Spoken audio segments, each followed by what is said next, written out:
Hey guys, Chef Jamal here with Feed the Mass. We are making a feast for St. Patrick's Day, so stay tuned.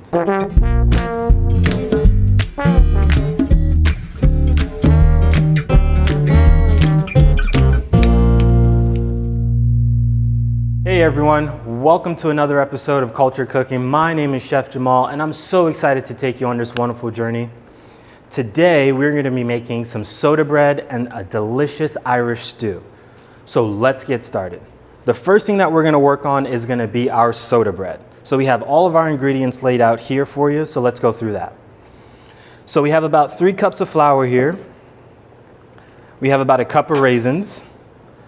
And then we have some baking soda, some salt, some baking powder, a little bit of oil, 2 eggs, and then some buttermilk. And then for equipment, right, so we have an extra bowl, because you can see our flour's already in a bowl. We have our extra bowl for our wet ingredients, right? And then we have about a 9-inch round tin, and then we lined ours with parchment paper, so it's a lot easier to get out when we need it to cool.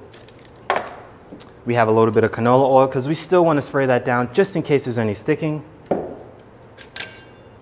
And then just some forks, so we can mix everything together. All right. When I tell you guys this is super, super simple, I am so serious. Check this out. So we're gonna start with our dry ingredients, right? So we have our flour. I'm gonna put in the sugar, baking soda, salt, a little bit of baking powder, and then we're just gonna let that go for a second. Okay, so we have all of our dry ingredients in here, right? So we have baking soda and baking powder in here, and you're probably like, what the heck is going on, right? Here, I got an answer for you. So while I stir this up, we'll talk a little bit. So the baking soda and baking powder are gonna do 2 things. They're gonna give it a nice crunchy exterior, and then it's gonna keep all of that really wonderful moisture on the inside. Because you can see we're adding a lot of fat here, right? We have the oil, the buttermilk, and the eggs. So we wanna keep this moist, but we also want it nice and crispy on the outside. And I'm telling you, if you do it this way, it's gonna be absolutely beautiful. All right, so we're just gonna mix that, incorporate everything nice and well, all right? Set that aside, that's done. Always keeping things clean while you're working so you can think about what's next. Okay, over here we're gonna start with our wet ingredients, right? So this is gonna be our 1.5 cups of buttermilk. Delicious. Tons of fat, really tasty. And then we have 1 egg. I'm just gonna crack this, add it to it. Too easy. And then we have our oil as well. Make sure you don't use both eggs, because we're gonna use this other egg to wash on top. It's gonna be an egg wash. It's also gonna give us a really nice color along with our other ingredients here. All right, so we're gonna mix this up. We're gonna get that egg nice and beat.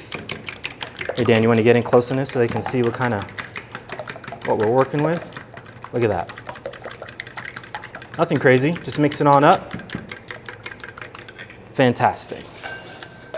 Great, so we're gonna hold the raisins off there for a second. We're gonna take these guys, because that's what we're working with. Tuck this away. And now, here's the cool part. We're just gonna slowly add the liquids, right, into our flour. And we wanna do that because we wanna make sure that we're not adding too much and it's too oversaturated with liquid. We wanna keep it nice and moist, just moist, all right? So here we go. We're gonna add that a little bit at a time and then mix that up. So as we're mixing this up, we'll talk about some of the dishes that we're creating today, right? So we're creating this wonderful, dense but moist and crunchy soda bread.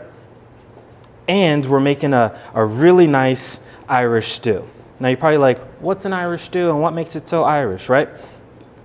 So Ireland is known to have sheep, and that's one of their biggest importers, right? This dish is traditionally made with mutton, and mutton is just an old sheep. Normally they would keep their sheep around for a lot longer to get to a point where you'd call it a mutton, so they can harvest the wool and have meat, right? So it's a great 1-2 combo. For us today, we'll be using just diced up lamb leg. and it's gonna be really, really good. I talked to my local butcher, and they were like, this is gonna be a really cool cut of meat because everything else has bones in it. We didn't want bones. We want to keep it nice and simple for you guys. All right, we're gonna keep adding a little bit more liquid here. I think I'm just gonna add all of it. It needs it. It needs it. All right, get that out of here. And then once we get this to form into a bowl, or excuse me, once we get this to form into a ball, we're gonna knead it just a little bit. We don't wanna over knead this. We wanna keep it nice and light. Almost there. Now we're gonna start putting in these raisins, right? To make sure it's fully incorporated. Raisins are gonna add a nice little sweetness to all of this dense bread, and it's gonna look so wonderful. The contrast in colors, it's gonna be really beautiful. So when I tell people when they're starting to cook, right, recipes should be guidelines, right? Because everything could be a little bit different from city to city, from culture to culture. Everyone has their favorite stew or their famous bread that their mom makes, and that always has different variations. So make sure that when you're looking at a recipe, use it as a guideline and get creative, get funky with it, right? Once you know how everything works, you'll have so much fun in the kitchen. All right, so now I'm just going to kind of knead this in the bowl. See how sticky that is? That's what we're looking for, right? Just give it a nice little knead. Oh yeah. Nothing super crazy. We're just gonna knead that just a little bit.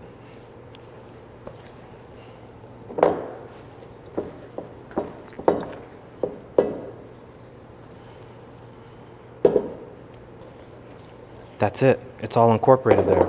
I can feel that. I don't want this to start fighting back. So, next I'm gonna clean up my hands, because you see, I should have used a spatula to get all of that worked in, but I used my hands because I wanted to get in there. So I'm gonna take a couple minutes to clean off my hands. All right, so my hands are all cleaned up, right? And I'm ready to get this guy into the pan. So I hope your ovens have been preheated already, or you might have to wait around for a while. So now I'm just kind of scraping all of this beautiful bread mix out.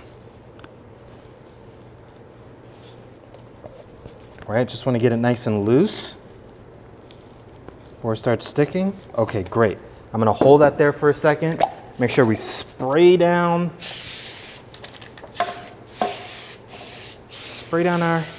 our pan here. Great. And now for the magic.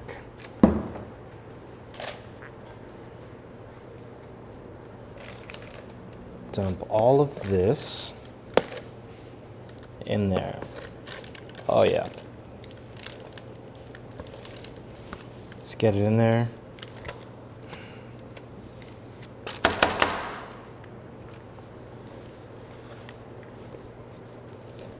Great.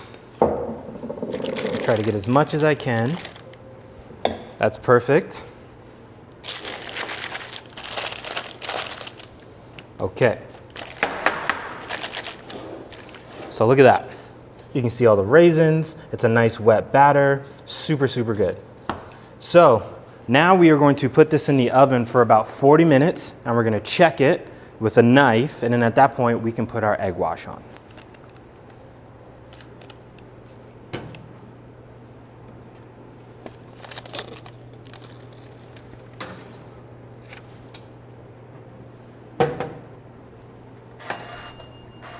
Okay, so while our bread is in the oven, I'm gonna finish with beating this egg so we have it for the wash, and then set this aside.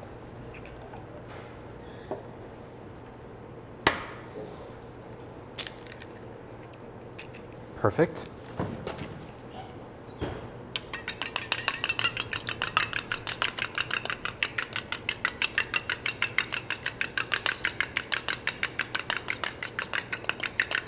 All right. Once we get that nice and mixed up, we can just set it aside. Now let's get started with our stew. Okay, so we have all of our ingredients here for our Irish stew, right? So we are gonna use an Instapot today. If you feel so inclined, you can use a Dutch oven. That process will take about an hour to an hour and a half, maybe even 2 hours, depending on the cut of meat that you have. We want to show you guys a quick and easy way that you can do this almost any night. The whole meal essentially cost us about 40 bucks, right? So our meat, our protein here, which is going to be lamb leg that they cut up into cubes for us, that's our choice of meat. If you wanted to do a leg, if you wanted to do a shoulder, you can do so. Just remember the price changes and what you have to do towards the end. So if you have bones in there, you want to take those out before you serve it. We went boneless, so it's super streamlined and very, very easy. The rest of our ingredients that we have here, we have some carrots, onions, potatoes, thyme, parsley, some chives for garnish, and a little bit of flavor. And then instead of using chicken stock or beef stock or lamb stock, we're using Guinness because we want a super, super rich, deep, tasty meal at the end. Not saying that if you use chicken stock or beef stock or lamb stock or water or even red wine, heck, it won't be tasty. We're just going for a super rich and dark and complex flavor profile here today.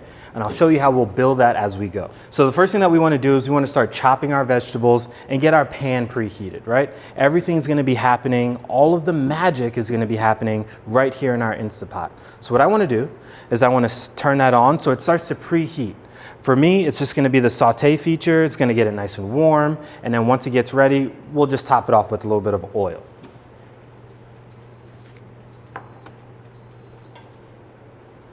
So we'll place that right there. Okay, first thing we want to do is start working on our onions. Now, as we know, there are different cuts for so many different reasons. I'll tell you why these cuts are happening here.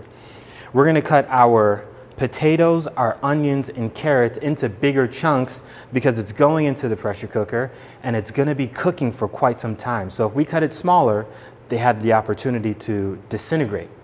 But if we keep them big, we might still be able to get a crunch out of them and still keep them whole. So we're going to start preparing our onions. Cut the top off there, right? Take all of that. The outer shell to the side. We can use this for stock. And then I'll just cut this nice right in half. Perfect. And cut this guy right in half. Now, knife safety is always our #1 priority. If you have any questions about knife safety, knife skills, knife cuts, check out our YouTube. We have tons and tons of videos of how to do proper knife cuts, how to hold a knife, right? But I'll show you one more time, just in case you missed it, all right? So what we want to do is we want to hold our knife nice and firm, but not too firm. We want to grip this area here, which is going to be the bolster, with just these 2 fingers, right? And then slowly wrap our fingers around our handle. We're going to be very cautious of where we're putting our blade because it's extremely sharp. So I'm always aware where it is at all times. And then as we're cutting, we're tucking our fingers away, right? So check this out. We're just going to do nice, big slivers here. Not too big, not too small. I'll say about 1/4 of an inch or so. Bang. Easy. Then we'll just take off the skins and the outer shell. Because if you keep this outer shell on, you know what's going to happen? It won't break down when we cook, and it'll be super, super tough. So we're going to take that off. And we're just going to go through, nice little chop.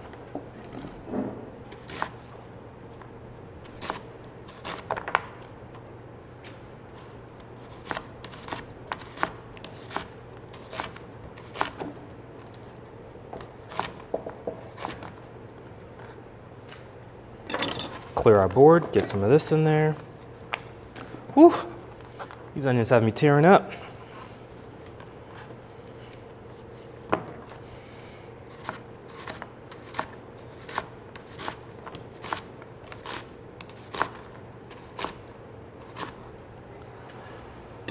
All right, all of our onions are here. Our next step, now follow along as we do this. Put a little bit of oil in our pan that's been preheating. And then I'm gonna go over here and grab our meat, and we're gonna season it. A little bit of salt and pepper, because we want all of the flavor, right? Don't be shy. Don't be shy when we're seasoning it. Okay, and what we want to do is give that a nice little mix. Super important to season before we get it into the pan. And what we're going to do, remember we talked about building flavor, right? So we are going to get a nice little crust on all of these little cubies. We want to build a little bit of sugar on the outside. We want to lock in all of that moisture, right? So we get to do this at the very beginning, and there's no other time to do this in the cooking process when you're making a stew. I'm gonna add a little bit more salt, make sure it's evenly coated, and a little bit more pepper. Ah, that's fantastic. Great. We're gonna check out if our pan is nice and warm, and it is. So the trick to getting that nice brown exterior when we are cooking our meat is to get a nice hot pan. And when we set our meat in there, our protein or whatever we're cooking, we wanna make sure that we set it and we don't touch it. So it's very, very crucial. We also don't want to crowd our pan because then we're gonna let it go of a lot of moisture and then a whole different thing is happening. We just wanna sear the outside or brown our pieces of meat. So I'm gonna place these in here. Sizzle means good, things are happening. If you don't hear that sizzle when you start, wait a bit, don't drop them in there, take your time. So I'm not gonna crowd our pan, I'm just gonna put in a couple at a time. You might have to do this in 2 batches. Now, if you're at home and you're using a Dutch oven, right?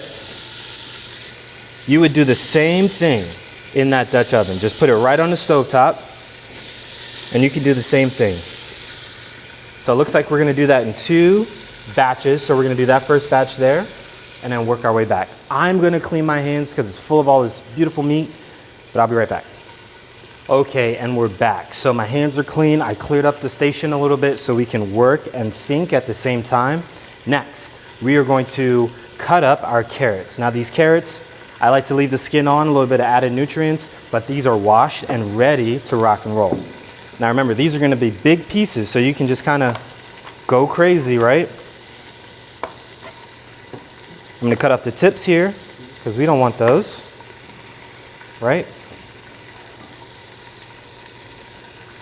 Put this into our compost. Now, we're just gonna do some nice oblong shapes. Nice and big.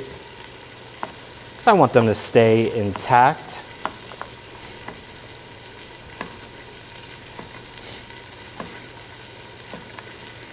There we go.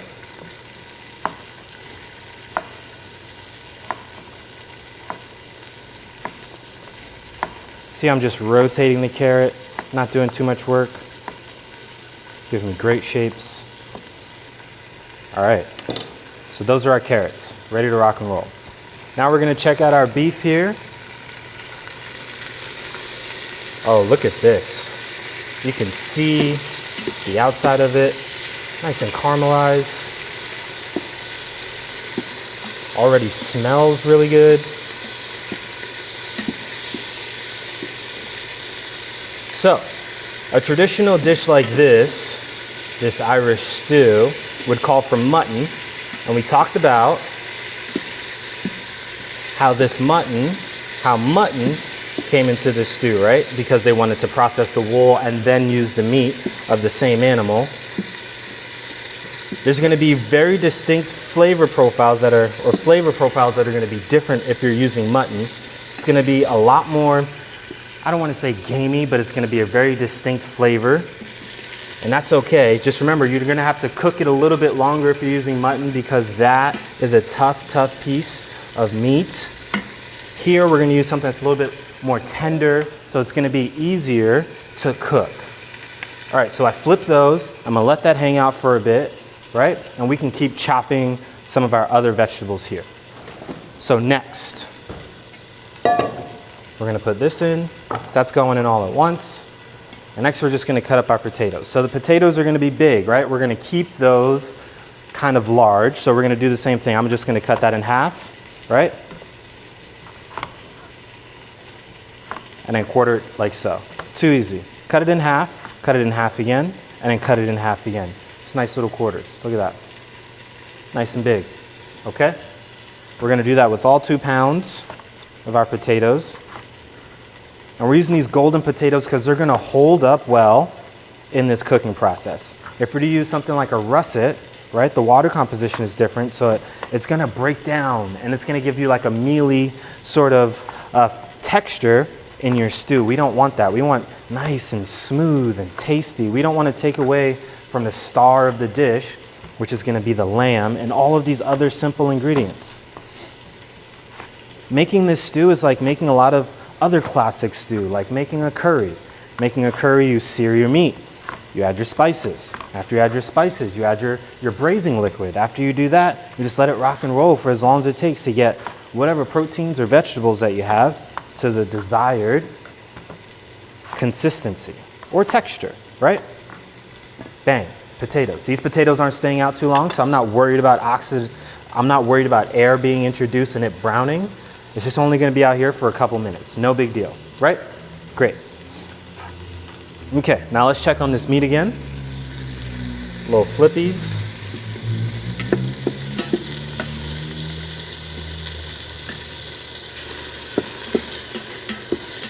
Okay. All right, we're gonna take this batch out. Have it on a little sheet tray here. We're gonna set it aside. Now say you're using a lamb shoulder, right? Instead of like cut up pieces of a lamb leg, there's gonna be a lot of fat on there. So when you're using a lamb shoulder, you wanna be sure to give it a really hard sear on the outside. The reason why you wanna do that is so the fat can start to render, can start the cooking process, right? And you want all of that fat flavor inside of the dish right before. So I put a little bit more oil so we can definitely get a sear on our next batch of meat. And we want to be sure that it comes up to temperature again and it's hot. We don't want to put something in there and then the temperature is still low. Know that. So we are going to kind of get the oil everywhere. Great. Now I'm going to put in the next batch. This can all go in there. Okay, check this out. So we can see, we can hear the sizzle. Great job. And you can see that there's these brown bits at the bottom, right? I'm not going to move this around so I can show you. I'll just show you the empty pockets here. These brown bits, that fond, that like crusty residue that's left over from us browning the first batch, that's all flavor. And what we're gonna do later is kind of deglaze the pan and get all of that richness up, right? So we can build flavor. So we are browning to build flavor, and then we have those brown bits at the bottom of the pan to build flavor. And I'll show you another way that we'll build some more flavor here in a moment. All right, so there's a couple more things that we need to do in order to be ready for when this is done browning. So we have our thyme, and we need to get a decent amount of thyme out. I would say about 5 healthy springs, or just like one big knob like this. Look at that. All of that is gonna be a way to flavor our dish. So this dish isn't complicated. There isn't a lot of ingredients here, right? We have our protein, we have our nice starch, we have our vegetable, we have our onion that's gonna caramelize and give us a little bit of depth and a little bit of crunchiness and a little bit of sweetness, right? And then we have our aromatics here with our thyme. It's gonna be really tasty. I can feel like we have some brown bits here. Yes. We're just gonna do a little flippies of these guys. Get all of these sides.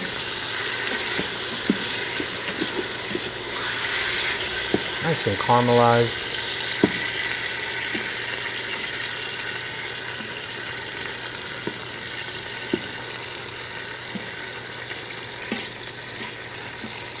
Now I'm working on this Instapot, right? So if you're in a Dutch oven, I've just come across the thing.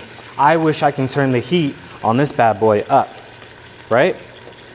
So what I'm gonna do is I'm gonna do that because I'm starting to see that it's bubbling and not searing really hard, right? So I'm gonna leave the meat in there. I'm gonna turn the temperature up. So if you've experienced this at home in your Dutch oven, this might be a good time to see, oh, maybe I need to turn the temperature up to really lock in that sear. Do that. Don't be afraid to play with the temperature as you go. That's what makes you a good cook. Understanding what's happening and adjusting as you go.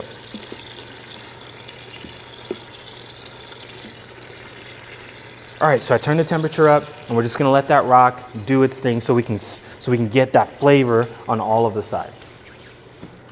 All right, so we are ready, right? So we have caramelized bits and pieces of this. We're gonna take it out now and then get this stew rocking and rolling. Take out these lamb pieces, set them aside in our pan that we have ready for it. Look at that.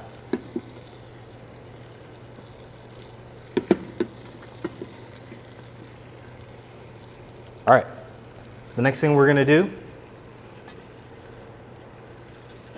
we're gonna add in our onions.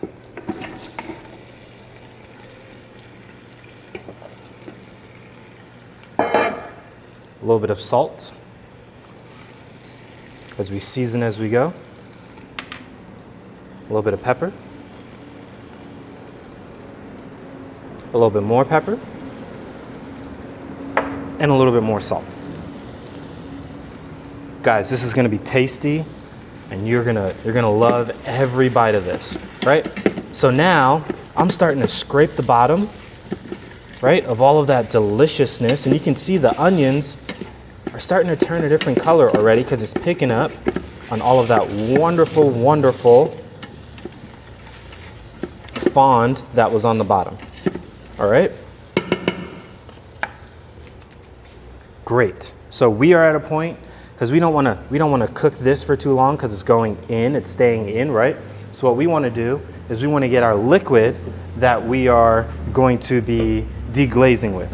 So remember, we're using Guinness, right? Instead of stock or water or red wine.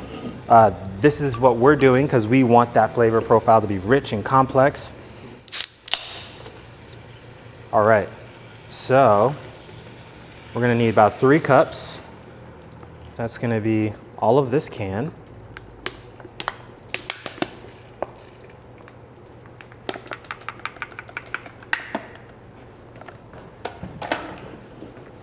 And then about half of this can, right? The other half's for me.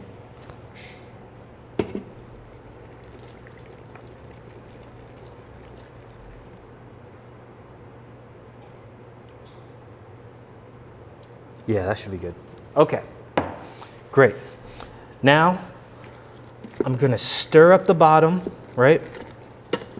Just a little bit, make sure I get all of those fond pieces out. Great.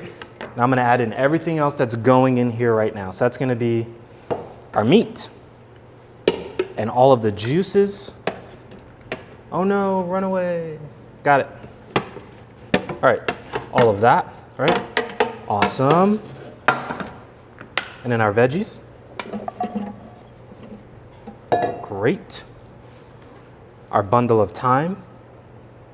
Fantastic. And then all we need now is a lid. So you see that I left out the parsley and the chives, right? Because if I were to put the parsley in now, it'll smell good now, but to get the maximum effectiveness of this really fresh herb, I'm gonna add it in at the end, right? And then the chives are gonna be our garnish, just so you know. All right, lid on. And then we're going to high pressure for 30 minutes. So let's get that working. So we're gonna cancel, pressure cook, high. Look, it's almost ready for us. Bang. And you just set it, and we're good. We wanna make sure that we're at sealing, not venting, keep that all locked in. And then that's it. So we're gonna let that rock for about 30 minutes, and I'll show you what's gonna happen next. Okay, so we are back. We are gonna check on our bread. The timer just went off, so we're gonna see what we're working with.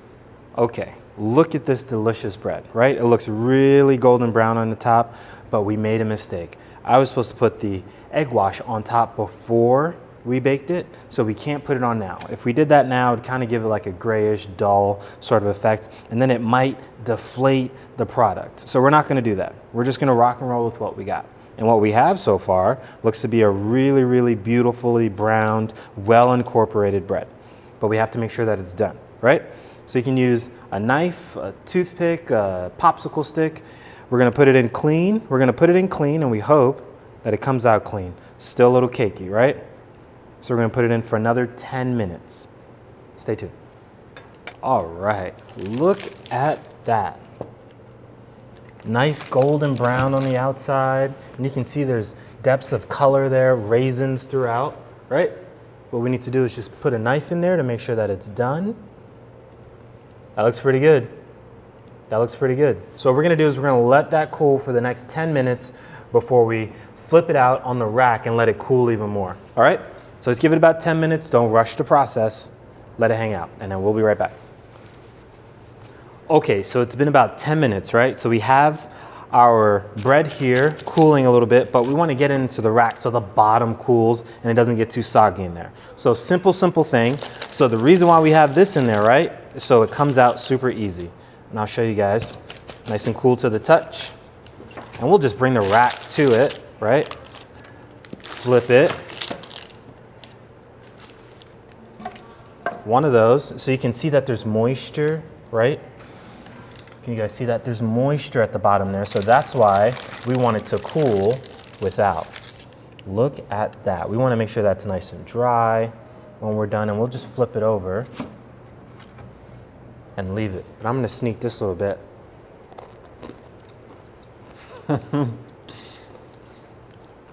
I'm not going to tell you what it tastes like. We're going to wait.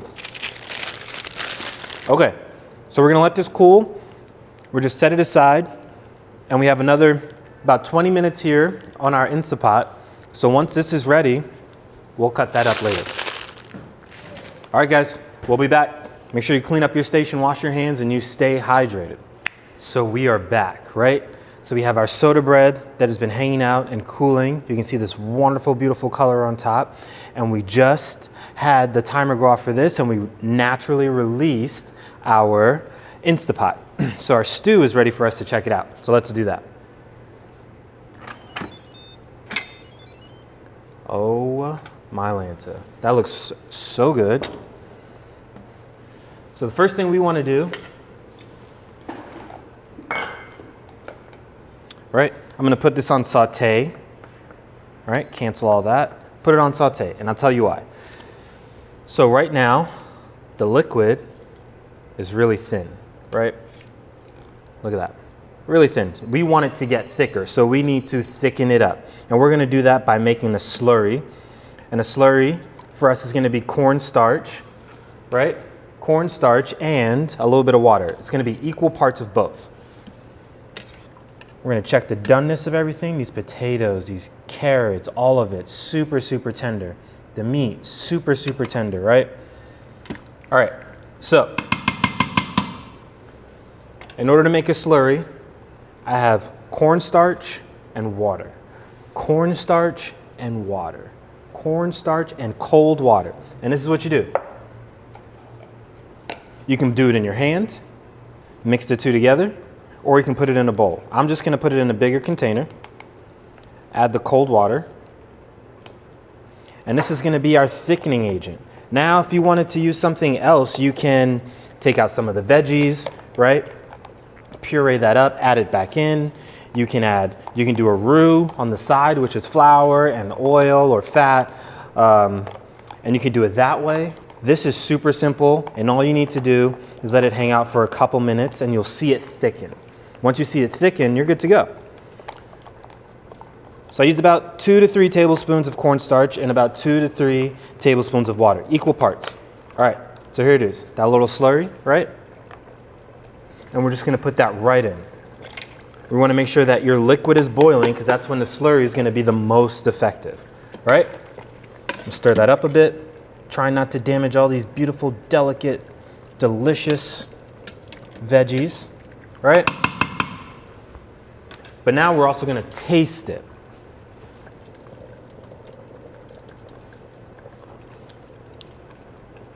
That's really rich.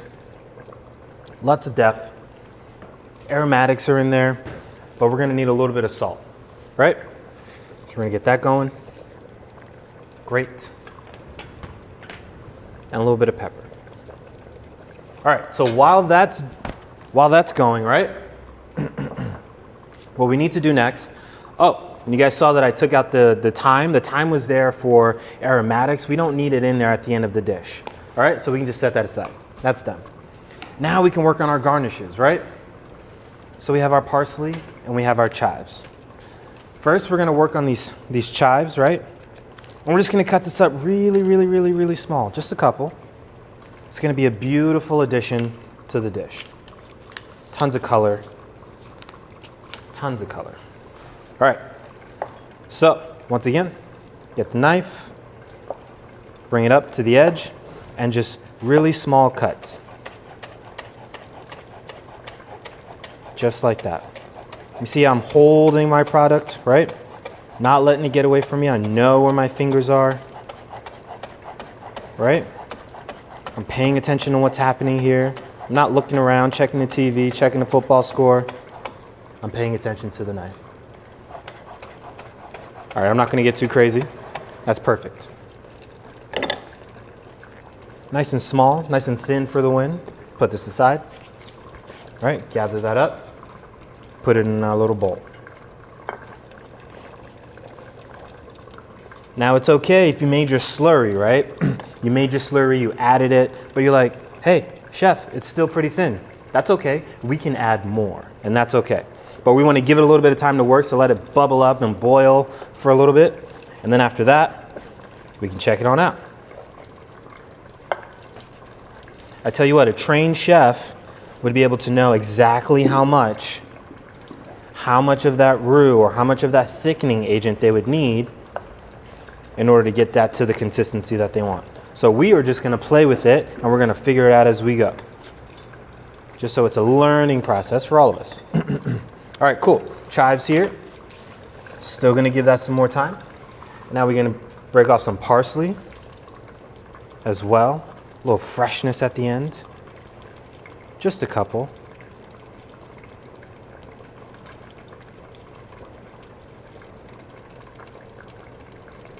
That's great. Now for this, we're gonna do the same thing. Just a nice, this one's gonna be a nice rough chop.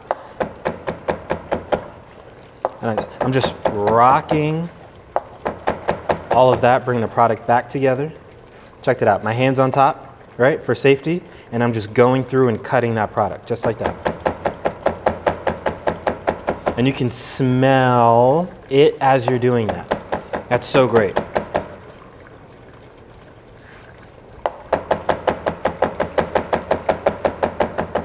Make sure everyone gets the love, move it all around.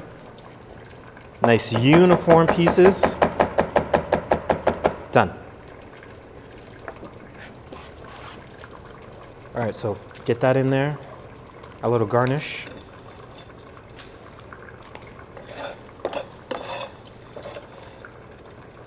Cool. Now we're gonna clean up our board.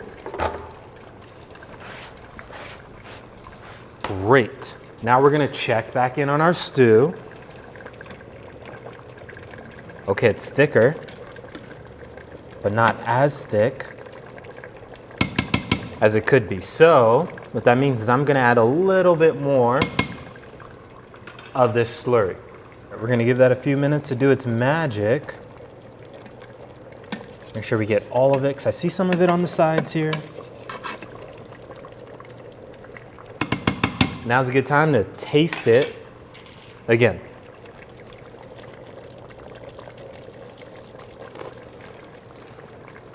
Oh, yes. The salt at the end was that was the trick. But you know what? As I'm tasting it, it needs just a little bit more salt. That's okay. Wow. Great. Great.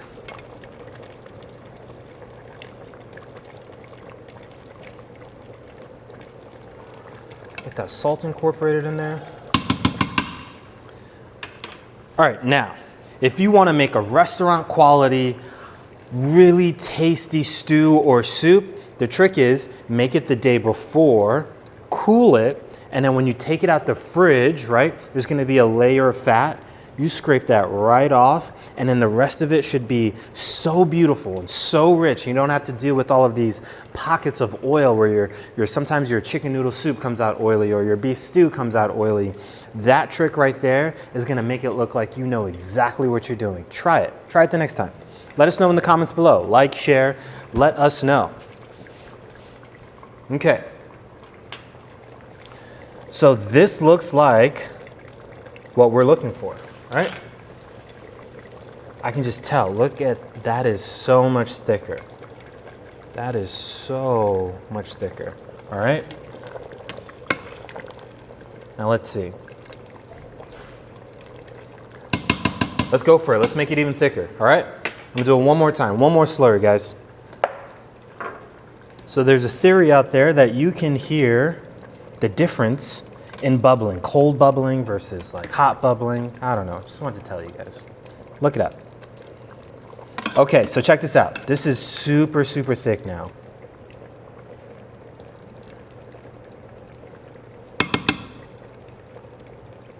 Kind of coats the back of the spoon a little bit. We're gonna give that a minute to get to know each other. We'll clean up our little area and then we'll get ready to plate and taste. Okay, so we've cleaned up our station. We have everything we need to finish this wonderful dish. Okay, first thing that we're gonna do is we're gonna start putting our stew into our bowl, right? So we have our spoon. And I'll start by putting these wonderful potatoes. Nice and tender. Oh my goodness, they're so soft. Some carrots.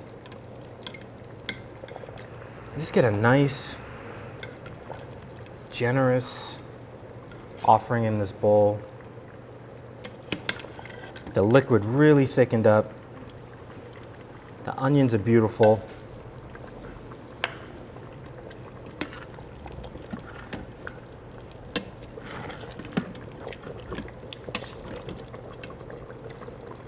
Fantastic. Look at that. Really rich color, tender veggies. I'm gonna put some chives on top. And some cut parsley. So that's gonna be our Irish stew with lamb, carrots, potatoes, and love. And now we're gonna cut our soda bread, right? It's nice and cooled now. We're gonna cut this into, let's say about 12 pieces or so. All right, big reveal. See how we did. Oh man, cooked all the way through. You can see the pockets. I can't wait to taste this. All right, so I'm gonna cut these into nice slices. Since we're all adults here, they're gonna be pretty big.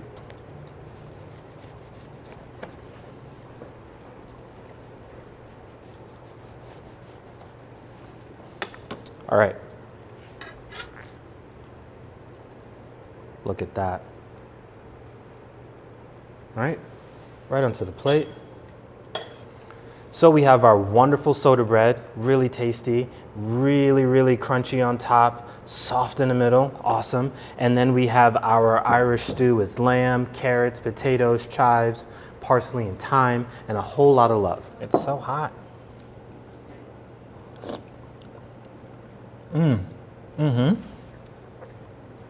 That's really rich.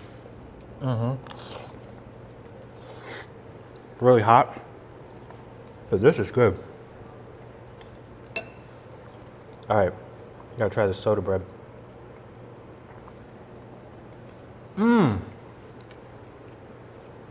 It's a little sweet, crunchy in the top, dense but moist in the middle. This is a go-to for people who don't like to bake, because you kind of just set it in there, right? And forget about it. Now we gotta try them together. So I'm gonna put a little bit of that on the spoon. There we go. Oh yeah, this is my happy dance. This is my happy mouth. This is some happy good food. Thank you so much. I really hope you guys like this dish. My name is Chef Jamal here at Feed the Mass. Like, subscribe to our YouTube channel, and follow us on Instagram. We're so excited to take you on these wonderful journeys all year round. Cheers.